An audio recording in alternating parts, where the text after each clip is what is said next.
हा हा हा, खरं आहे. पटलं मला.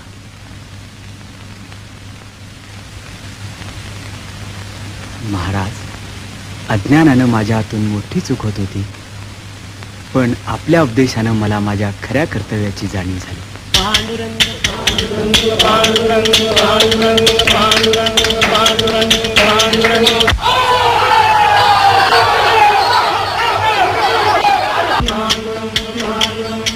महाराज, महाराज, आपण चित्रातंग असल्याचं पाहून चाकडचा किल्लेदार आपल्याला पकडण्यासाठी इकडच्या रोखाला येतो आहे. आपण इथून लवकर चलावं. काय शिवाला पकडण्यासाठी यवन इकडे येत आहेत? पांडुरंगा, तुझं कीर्तन चालू असताना तुझ्या भक्तावर हा प्रसंग यावा ना. न देखवे डोळा ऐसा हा आकांत, परपीडे चित्त दुःखी होते.